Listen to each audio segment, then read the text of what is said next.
Ladies and gentlemen, welcome back to the Gone Wyld live clips and podcast. Today we are talking about the struggles of being an ezCater driver on any platform. So in a recent live stream with my Gone Wyld co-host Budsoda, we got into a discussion about ezCater and some of the rules that they have in place. And the discussion actually got pretty deep. And I wanted to make sure that this was highlighted specifically because we discussed this pretty deeply, and there's a lot of interesting facts about the gig economy within this discussion. So in this video, we are presenting a clip from the Gone Wyld live stream about the struggles ezCater drivers talk about, how it actually is to be an ezCater driver, and everything in between. But before we do that, let's go over a quick disclaimer. The content of this video does not contain, is never intended to be, legal, business, financial, tax, or health advice of any kind. This video is for entertainment purposes only. It is advised that you conduct your own research and consult qualified professionals before applying anything you find online. I also want to be clear that everything that we're going to be going over is very market to market and case by case. What applies to me and my market or Budsoda's market may not necessarily apply to you. So with that all said, enjoy the clip. Unfortunately, ezCater dictates the rules for us to follow if we want to continue making big money. Yeah, we were talking about like how they're being really picky about when we're mark the order completed versus all that matters is if we're to the client on time and the client's happy.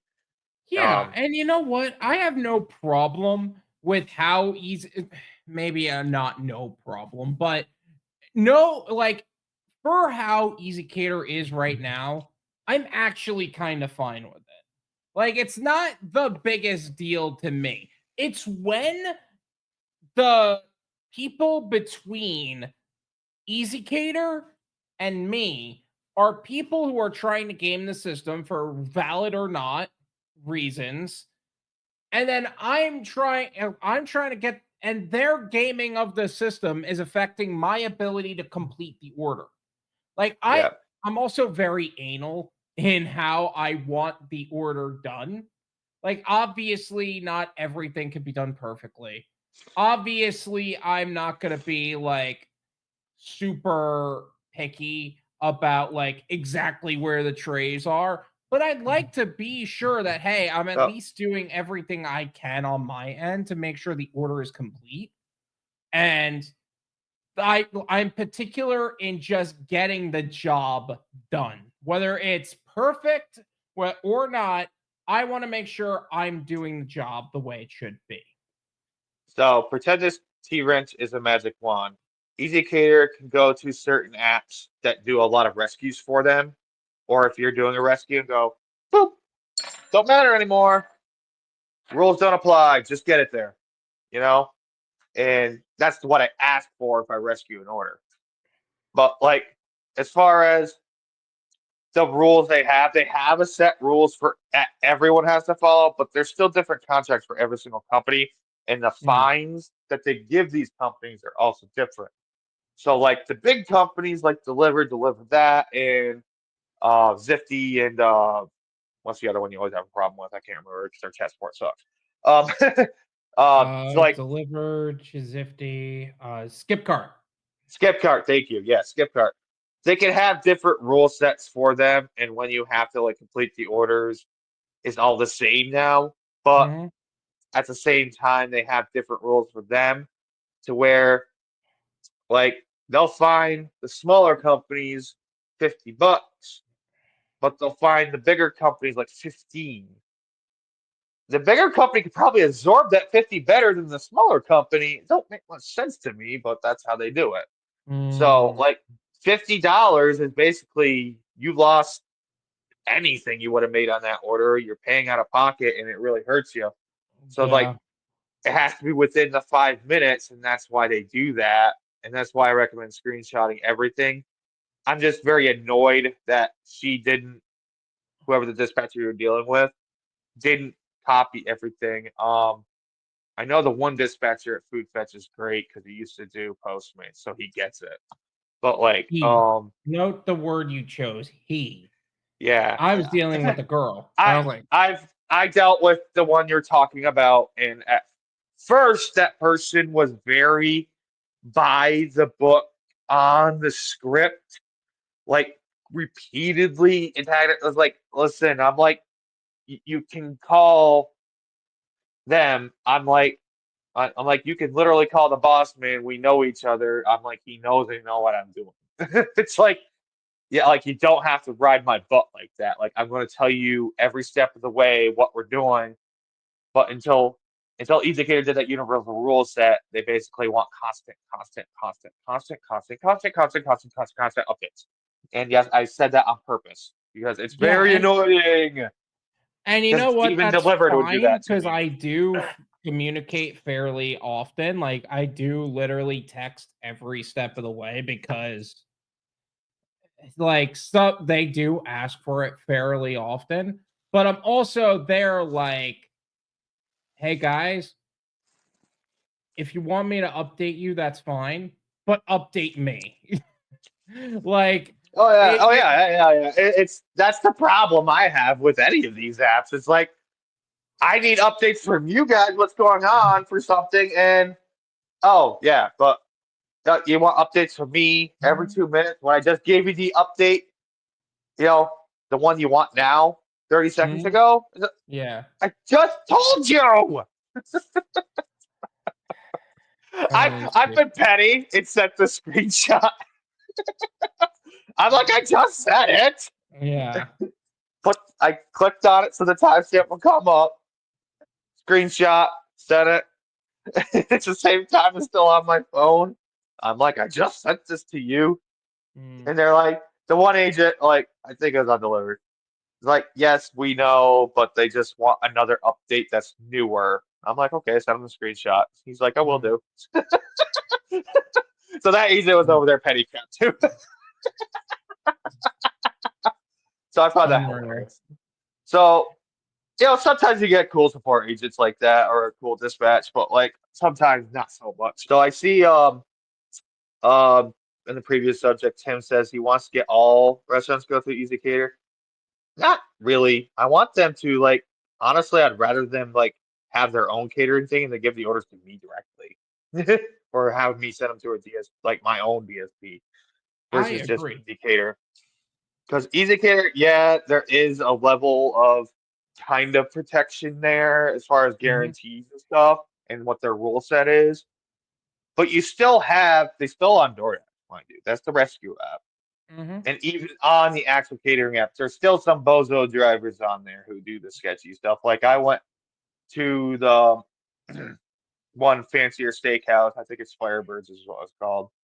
And people were in there complaining that like there was four of us. Not a one of us had an order under $400 worth of food.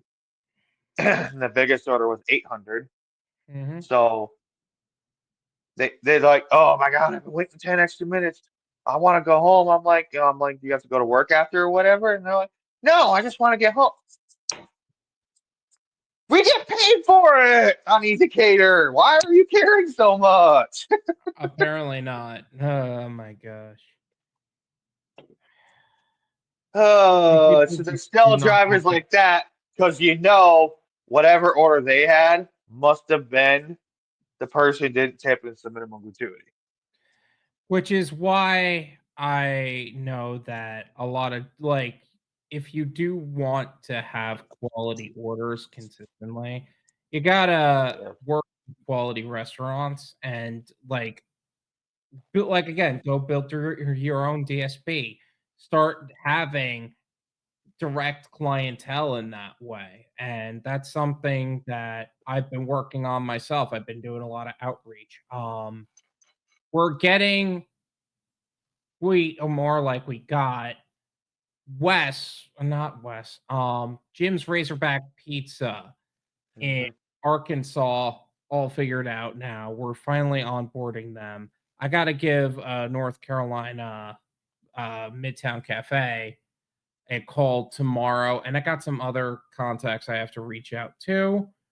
And we're going to be like hopefully moving them into Yeah. instead of being dependent on these third party delivery apps onto their own DSP and like drivers can have better access to orders, better pay, and restaurants can save money. And that is something that We are Yes. teaching how to accomplish in the Build Your Own Delivery Service Provider course. One of the things that we always preach on this channel is to build an exit strategy because the gig economy is an income bridge to what would be a long-term goal and not simply the goal. And the gig economy as a whole is always shifting. And the smartest gig workers right now are making adjustments to expand their earning opportunities from being simply a gig worker to being a delivery service provider. And I've partnered with experienced professionals to create a step-by-step guide to create a six-figure earning business in as little as 90 days. The course will guide you to create your own business entity and foundation, teach you methods to source drivers and restaurants with game changing opportunities, work with top of the line seamless technology for drivers and merchants, restaurants, and done for you contracts to protect you financially. And you will also have access to high level professional guidance to help you build your business foundation and support you to reach greater heights. Check the link in the description to sign up and get started on transforming how businesses serve customers and how gig workers get greater opportunities with you. We are excited and looking forward to helping you secure your financial future. Yeah. So this is the same, if not cheaper than most of these other places, and it's more personalized and a lot easier. And like the platform itself does a lot of the background work for you versus you have to do it very like literally manually. It saves you tons Mhm. of time. So if you guys are interested, go look into that. Joe worked very hard on that.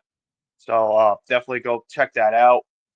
And Jim's Razorback Pizza, if you don't remember, we did an interview with him. I wish we recorded the after because we had like a 45-minute conversation after we stopped recording. Mind you, Mhm. I would have edited some bits out that would have doxed all of us. But like he uh he really understood what us drivers go through, what we need, and what we experience every day, and why he's experiencing the struggle he is, and what we deal with on a daily basis. So it's like basically the short version is he had six drivers he really liked. The DSP he was working with what didn't have those drivers for whatever reason, and they just kept sending randos versus long term we want those. And you do your DSP, yes, you can mill it through the delivery apps like we do every day, but you can also just source your own drivers and do it that way as well. So it's up to you guys how you do it. That's how I do it, just my opinion, because I'd want to just get the best of the best in that area that are the most consistent. Yeah, and that way you don't have to take that you don't have to force your drivers to take poor orders just to make a few bucks. You make sure they get high quality orders so they have loyalty with you. And also restaurants are a lot happier saving money on the orders that they're receiving because let's be honest, some of these orders um like they're dishing out a significant amount, like that 30% really adds up. By the way, make sure you join us for the Driven Wyld live stream and you could be part of the conversation too. We're looking forward to seeing you there. Driven was the only wave of must. Ain't you ever looking back?